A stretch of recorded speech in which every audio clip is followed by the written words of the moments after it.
Selamat datang di Bedah Ayat. Ini bukan tafsir dari langit, tapi potongan kecil buat yang masih cari arah di bumi.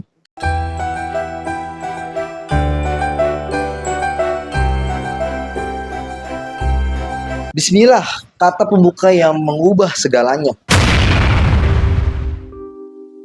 Assalamualaikum warahmatullahi wabarakatuh. Teman-teman, hari ini kita mulai perjalanan kita membedah surat Al-Fatihah dari ayat pertama. Sederhana, cuma satu kata yang semua orang tahu. Bismillahirrahmanirrahim. Tapi percaya, ini bukan sekedar pembuka. Ini adalah fondasi hidup. Kenapa harus bismillah? Kenapa nggak yang lain? Ya, karena semua surat di Al-Quran dibuka dengan kata bismillah kecuali satu, yaitu At-Taubah. Nabi kita Nabi Muhammad SAW semua aktivitasnya itu mengucapkan kata bismillah. Bayangin deh, Nabi makan aja bismillah, mandi bismillah. Semua aktivitas Nabi itu menggunakan kata bismillahirrahmanirrahim sebelum memulai aktivitas itu. Masa kita enggak? Aneh kan? Padahal kita udah dicontohkan oleh Nabi. Ya itulah manusia. Manusia tempatnya lupa dan dosa. Ya, emang kita gak sesempurna Nabi, tapi kita lebih berusaha untuk bisa mengikuti Nabi. Ini berarti kita diajari oleh Nabi untuk mulai apapun dengan mengingat Allah, dengan menyebut bismillahirrahmanirrahim.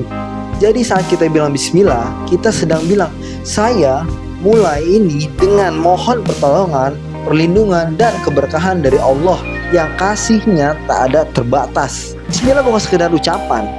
Banyak orang yang baca bismillah cuma di bibir, tapi hatinya nggak nyambung.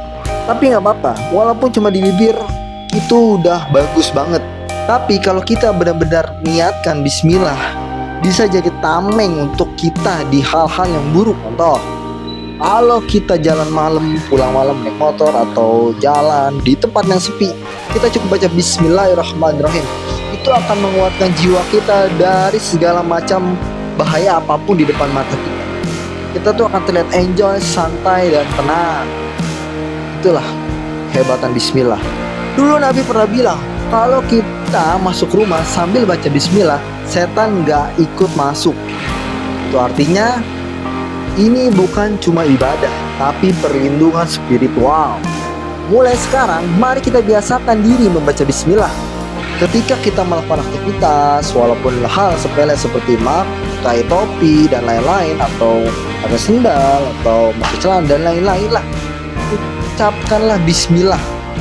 Rasakan, sadari, dan niatkan benar-benar. Karena mungkin disitulah keberkahan hidup kita dimulai. Oke, like dan follow biar gak ketinggalan episode berikutnya. Kita akan lanjut ke ayat kedua, yaitu Alhamdulillahirrabbilalamin. Syukur yang bisa mengubah cara pandang kita soal hidup. Assalamualaikum warahmatullahi wabarakatuh. Salam manusia biasa.